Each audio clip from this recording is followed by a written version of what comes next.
ഇവിടെ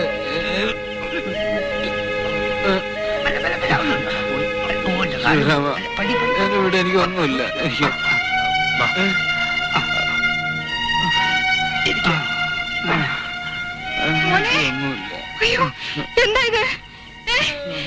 എനിക്ക് ഓഫീസിലെത്തിയിട്ടില്ലായിരുന്നു. തെരഞ്ഞെറിഞ്ഞ് ഒടുവിൽ കടപ്പുറത്തിട്ട് പിടിച്ചു. ഈ കടപ്പുറത്ത് കാറ്റുകൊണ്ട് ആരായാലും ഉറങ്ങി പോകും അല്ലേ? അല്ലാതെ വേറെ ഒന്നല്ല. ടീച്ചർ വിഷമിക്കണ്ട. എന്താവശ്യം ഉണ്ടെങ്കിലും സുധാകരന്റെ നന്മയ്ക്ക് ഞങ്ങളൊക്കെ ഉണ്ട്. ഞങ്ങൾ വരട്ടെ. വരട്ടെ.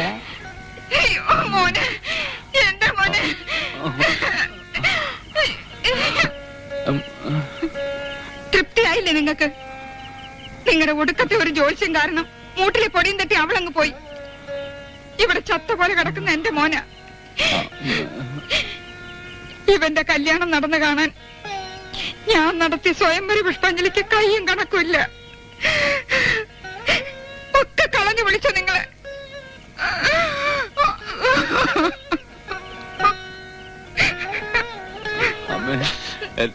പോയി.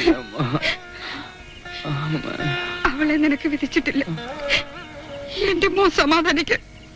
കുഞ്ഞ് അനാവശ്യമായ ഒരു പ്രണയബന്ധത്തിലാണെന്ന് രേഖ പറയുന്നു. കഴിയുന്നതും വേഗം തലയുരിക്കോ. ഈ കല്യാണം നടന്നാൽ നീ വിധവയാണ്. എന്തൊരിപ്പാ മോളെ ഇത്. നീ ഇപ്പോഴും സുധാകരനെ ഓർമ്മിച്ചോണ്ടിരിക്കുകയാണോ? നിന്നെ സുധാകരന് കെട്ടിച്ചു കൊടുക്കാൻ അമ്മയ്ക്കും ഇഷ്ടമായിരുന്നു മോളെ. നിങ്ങളുടെ കല്യാണം നടന്നാൽ അവൻ മരിച്ചു പോകുമെന്നും നീ വിധവയാവുമെന്നൊക്കെ അവന്റെ അച്ഛൻ തന്നെയല്ലേ നിന്റെ കൈ നോക്കി പറഞ്ഞത്? എങ്കിലും സുധാകരേട്ടൻ. എല്ലാം ദൈവവിധിയാണ് മോളെ. സുധാകരൻ മറ്റൊരു കല്യാണം കഴിച്ച് സുഖമായി ജീവിക്കട്ടെ. മോൾ ഈ കാപ്പി കൊണ്ടുപോയി അവർക്ക് കൊടുക്ക്. പോ, ചെല്ലു മോളെ.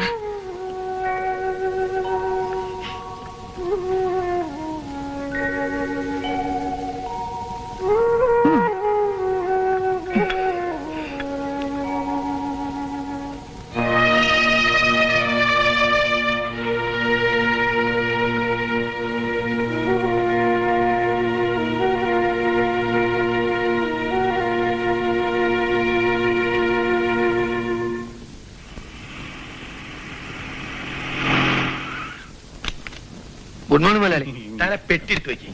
Good morning. ഞാൻ എടുത്തു.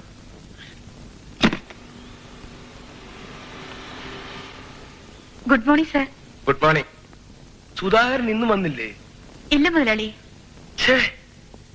ഇയാളിത് എവിടെ പോയി കിടക്കുന്നു? മുതലാളി, ഇവിടെ ബിസിനസ് ആകെ കുളമായിരിക്ക.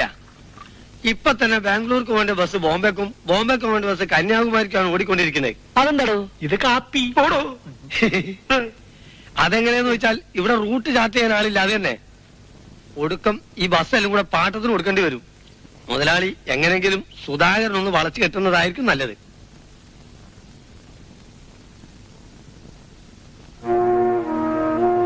ചായ എടുത്തു കുടിക്കും സുധാകര.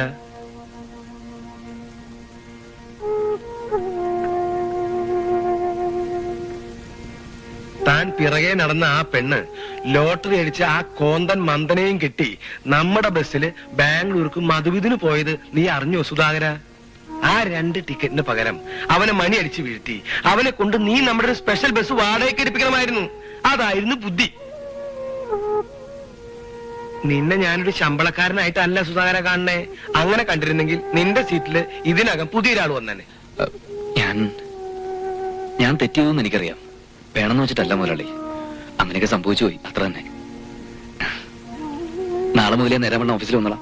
സത്യം പറയാലോ, ഇപ്പൊ എനിക്ക് നിന്നെ കുറിച്ച് അഭിമാനം തോന്നണ സുധാകര. നിന്നേക്കാൾ പണമുള്ള ഒരുത്തനെ കിട്ടിയപ്പോ നിന്നെ തടഞ്ഞ് അവള് മധുവിധുവിന് ബാംഗ്ലൂർക്ക് ടിക്കറ്റ് എടുത്തു. അവരെക്കാൾ പണമുള്ള ഒരുത്തിയെ കെട്ടി നീ ബോംബെക്ക് ടിക്കറ്റ് എടുക്കടാ. നിനക്കും ഒരു മധുവിധുണ്ടെന്ന് അവൾ അറിയട്ടെ. നിനക്ക് സ്നേഹിക്കാൻ ഒരു ഭാര്യ വേണം, അത്രയല്ലേ വേണ്ടൂ. ആ കാര്യം ഞാൻ ഏറ്റു. ലോകത്തിൽ ഇന്ന് വരെ ഒരു മുതലാളിയും ഒരു തൊഴിലാളിക്ക് വേണ്ടി ബ്രോക്കർ പണി ചെയ്തിട്ടില്ല. നീ റെഡിയെന്ന് പറ. പെണ്ണിനെ, ഇങ്ങനെ പെറുക്കിയെടുക്കാവുന്ന ഒരു പെണ്ണിനെ ഞാൻ നിനക്ക് താലി കെട്ടാൻ നിന്റെ മുന്നിൽ നിർത്തി തരാം. ധാരാളം പണം, ആവശ്യത്തിലേറെ സൗന്ദര്യം, നിന്റെ കണ്ണുപോലെയുള്ള ചെറിയ ചിരി, നിനക്കുള്ളതിനേക്കാൾ ദൈവവിശ്വാസം. കെട്ടാൻ പോകുന്ന പുരുഷന് നല്ല സ്വഭാവ ഗുണം വേണമെന്നല്ലാതെ മറ്റൊന്നും ആഗ്രഹിക്കാത്ത പെൺകുട്ടി. ആ സ്വഭാവ ഗുണം നിനക്കുണ്ട്. നീ എങ്ങനെ വേണമെങ്കിലും അഡ്ജസ്റ്റ് ചെയ്യും. എന്താടാ സുധാകരൻ, ഞാനൊന്ന് ആലോചിക്കട്ടെ.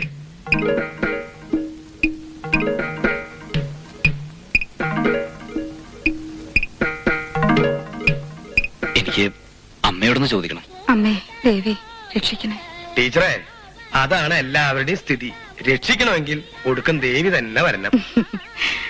മഹാലക്ഷ്മി പോലൊരു മരുമകള്, അവൾ എനിക്കൊരു ചുക്കും ചെയ്യേണ്ട പണിക്കരെ. എന്നാലും ഒരു ഐശ്വര്യം അത് അവൾക്കുണ്ടാവണം. 27 വർഷം സ്കൂളിൽ ചൂരിൽ കൈകൊണ്ട് തൊടാതെ കുഞ്ഞുങ്ങളെ പഠിപ്പിച്ച ഒരു ടീച്ചറല്ലേ ഞാൻ. സുധാരം കൊണ്ടുവരുന്ന ഏത് പെണ്ണും എനിക്ക് അവരിലൊരാളെ പോലെയാ.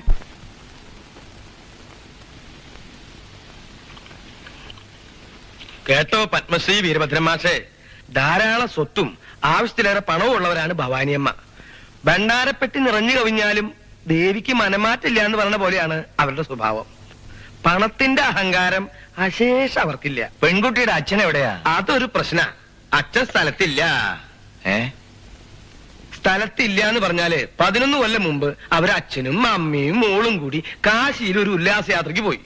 അവിടെ വെച്ചൊരു നട്ടുച്ചയ്ക്ക് ഓം നമശിവായ എന്ന് പറഞ്ഞ് അയാള് ഗംഗാനദിലേക്ക് ചാടിക്കളഞ്ഞു. പിന്നെ ഇതുവരെ തിരിച്ചു പൊന്തിയിട്ടില്ല. ഇത് സത്യ. അതിനുശേഷം അവര് കുടുംബം ഭാഗം വെച്ചു. ഒറ്റ തടിയായി നിന്ന് മകളെ വളർത്തി. ആ ഒരു തന്റെ ഇടം അവൾക്കുണ്ട്. ഒരു പെണ്ണിന് വേണ്ടതും അത് തന്നെയല്ലേ?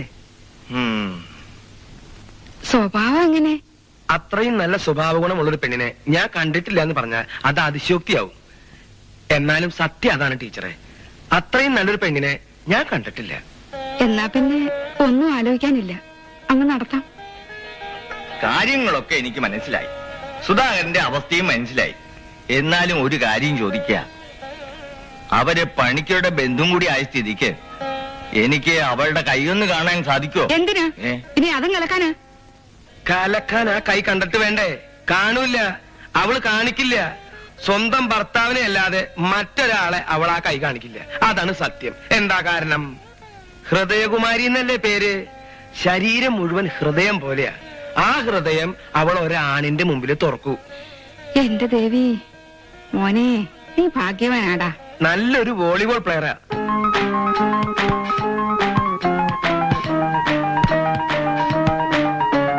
ഏതാ ആ മൂന്നാമത്തെ ഇതാ. അതല്ലെന്ന് ഇപ്പുറത്ത്. ഏത് ഈ കറുത്ത കുട്ടിയാ? കറുത്ത കുട്ടിയല്ലെന്ന്. ഓ ഇതാ. അതന്നെ. അയ്യോടാ പാവേ. ഷേപ്പ് പറയുന്ന തോന്നേ. അയ്യോ അങ്കിൾ സോറി, അറിയാതെ പറ്റിയതാ. സാരമില്ല. നല്ല വേദന ഉണ്ടാവും. എനിക്കിങ്ങനെ അബദ്ധം പറ്റാറേ ഇല്ല. ഇത് അബദ്ധമല്ല മോളെ, ദൈവത്തിന്റെ ഒരു കമ്പിയില്ല കമ്പി സന്ദേശമാണ്. ആളെ വിട്ട് വിളിപ്പിക്കാതെ തന്നെ ദൈവം മോളെ ഇവിടെ എത്തിച്ചില്ലേ? മോൾക്ക് ഈ കുട്ടനെ മനസ്സിലായ? സുധാകരൻ, അങ്ങനെ പറഞ്ഞ സുധാകരൻ. ഹലോ. വീട്ടിൽ വന്ന് കാണാൻ മോളുടെ അമ്മ ഒരുപാട് നിർബന്ധിച്ചതാ. ആ ഫോർമാലിറ്റി വേണ്ടാന്ന് സുധാകരൻ പറഞ്ഞു. ഒന്നുമില്ല, പുറത്താകുമ്പോ കുറച്ച് കാറ്റും വെളിച്ചൊക്കെ ഉണ്ടാവല്ലോ എന്ന് വെച്ചിട്ടാ. ഞങ്ങളൊന്ന് വെറുതെ പ്രാക്ടീസ് ചെയ്യാ. കളിക്കാൻ അറിയാമെങ്കിൽ ഗ്രൗണ്ടിലേക്ക് ഇറങ്ങാം. ഞങ്ങൾക്ക് ഗേൾസ് തന്നെ വേണമെന്ന് നിർബന്ധമൊന്നുമില്ല. ഒരു രസമല്ലേ? വേണ്ട, കളിയൊന്നും ഇപ്പൊ വയ്യ. ഒരടി കൊണ്ട് എന്നെ തൃപ്തിയായില്ലേ സുധാകരൻ? മോള് പോയി കളിച്ചോ, ഞങ്ങൾ വരട്ടെ.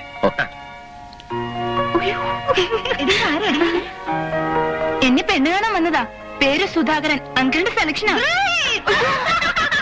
അവിടെ ഗോളടിച്ച് ബഹളം കേൾക്കുന്നുണ്ടല്ലോ. നിന്നെ അവൾക്ക് ഇഷ്ടപ്പെട്ടു സുധാകര തോന്നണേ. ഹൃദയകുമാരിയെ കാണുന്നത് വരെ വല്ലാത്ത ടെൻഷനായിരുന്നു. പിന്നെ ഞാൻ അവളുടെ കയ്യിലെ പന്ത് പോലെ ആവോ മുരളി? പേടിക്കണ്ട, ആ പന്തിനോട് അവൾക്ക് വലിയ സ്നേഹ. ഇനി അങ്ങനെ ആയാൽ തന്നെ നിനക്ക് പരമാനന്ദ. കാരണം ഈ കയ്യിൽ നിന്ന് മറ്റേ കയ്യിലേക്ക്, ആ കയ്യിൽ നിന്ന് ഈ കയ്യിലേക്ക് എല്ലാം പെൺകുട്ടികളുടെ കയ്യിൽ തന്നെ തിരിയില്ലടാ. ഈ കയറിയാൻ നിനക്ക് ഇനി സുഖമായി.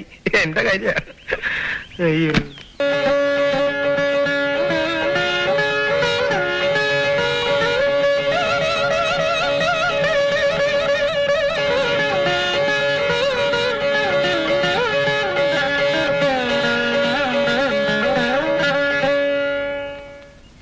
ഏതായാലും മുതലാളി സുധാകരന് സുന്ദരമായ ഒരു ജീവിതം ഉണ്ടാക്കി. സമ്മതിക്കണം. Congratulations. Thank you, thank you. കൈയോട് കൈ. സുധാര, എന്താ മുരളി? എനിക്ക് ചിലത് സംസാരിക്കാനുണ്ട്, ഒന്ന് കാണണം.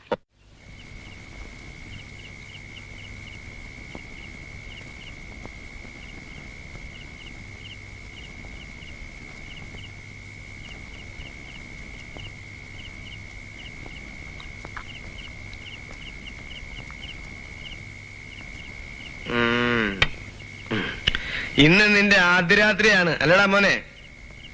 കാദംബരി ഇന്ന് അവളുടെ ബന്ധുവീട്ടിൽ പോയതുകൊണ്ട് എനിക്ക് ഇന്ന് ഒരുമാതിരി ആദ്യരാത്രിയാടാ. ആ എന്റെ ഒരുപാട് ഊരാക്കൊടുക്കുകളുള്ള ജീവിതമാണ്.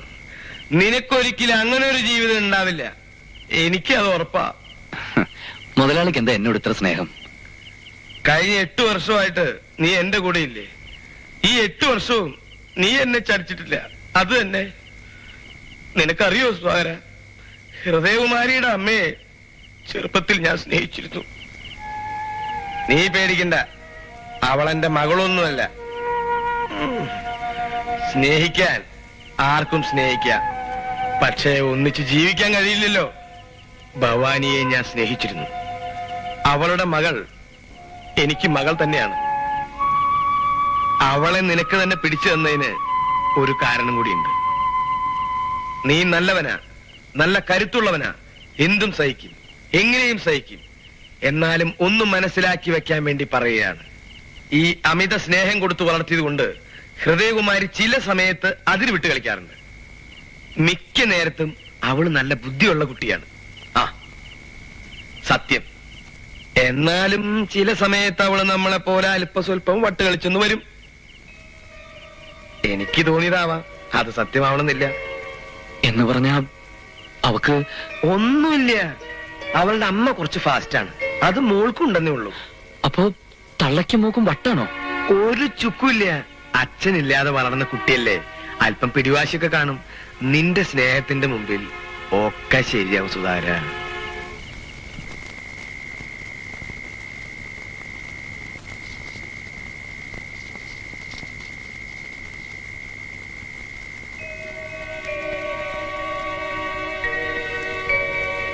മണി 10 കഴിഞ്ഞല്ലോ. നീ എന്തിനാ ഈ തണുപ്പത്തിരിക്കണേ? പോയി കിടന്നൂടെ? ഹൃദയകുമാരി എവിടെ? അവളകത്തില്ലേ? ഞാൻ കണ്ടില്ല. ദാ നീ ഇത് കൊണ്ടുപോയി അവളുടെ കൈ കൊടുക്ക്. എന്നിട്ട് സൗകര്യം പോലെ വാങ്ങിച്ചു കുടിച്ചോ. അവൾക്ക് ഇതേ പറ്റിയൊന്നും വലിയ വിവരമില്ലെന്നാ തോന്നണേ. അമ്മ തന്നെ അവളെ വിളിച്ചങ്ങ് കൊടുത്താ പോരെ? വേണ്ട, എന്റെ അടുത്ത് വരാൻ ഇത്തിരി വിഷമമുള്ള പോലെ. ഒറ്റയ്ക്ക് വളർന്നല്ലേ. ദാ കൊണ്ടേ കൊടുക്ക, കൊണ്ടേ കൊടുക്കടാ. ചെക്കന്റെ ഒരു നാണം. ആ കുട്ടിക്ക് ഹൃദയകുമാരി എന്ന് വിളിക്കുന്നതിനേക്കാൾ ഇഷ്ടം കുമാരി എന്ന് വിളിക്കുന്ന അത്രേ. വേണ്ട, പേരില്ലെങ്കിലും ഒരു ഹൃദയമുള്ളത് നല്ലതാ. ഇപ്പോഴത്തെ കാലത്ത് ഹൃദയമുള്ള ഒരൊറ്റ മനുഷ്യനെയും കാണാനേ ഇല്ല.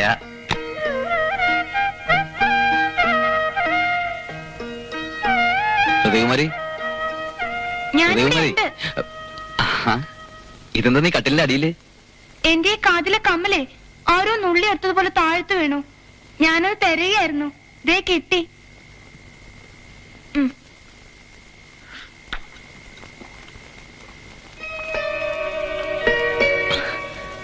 ഇവിടെ രാത്രിയിൽ എപ്പോഴും പാലാ? ഹോ, ഭയങ്കര മധുരം. ചില നേരത്ത് അവള് നമ്മളെ പോലെ അല്പസ്വല്പം വട്ട് കളിച്ചെന്ന് വരും. എനിക്ക് തോന്നിയതാണ്, അത് സത്യമാവണമെന്നില്ല. 40 ദിവസം പാടിയാ മതിയെന്ന് പറഞ്ഞിട്ടാ ഞാനിത് തുടങ്ങിയത്. മാസങ്ങൾ ഒരുപാട് കഴിഞ്ഞല്ലോ. വല്ല രക്ഷയുണ്ടോ പങ്കജം? ഇങ്ങനെ പോയാ ഒന്നുകിൽ നീ പ്രസവിക്കും, അല്ലെങ്കിൽ ഞാൻ പാടി പാടി ഒരു യേശുവാസാവും. പുതുപ്പെണ്ണിനെ പുറത്തേക്ക് കണ്ടില്ലല്ലോ, എഴുന്നേറ്റില്ലെന്ന് തോന്നുന്നു. ആ, കുറെ കാലം കഴിഞ്ഞാൽ സുധാകരനും ഇങ്ങനെ പാടേണ്ട ഗതികേട് വരുമ്പോ താനെ എണീറ്റോളും.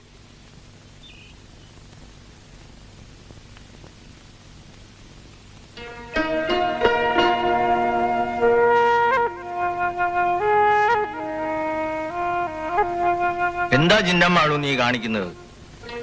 നേരെ ഒരുപാടായില്ലേ. ഇന്നലെ ഉറങ്ങാൻ കിടന്നവർ ഇനി എഴുന്നേറ്റില്ല എന്ന് കാണുമ്പോ എനിക്ക് പേടിയാവുന്നു. പണിക്കര് സാറായിരിക്കും. ഹലോ.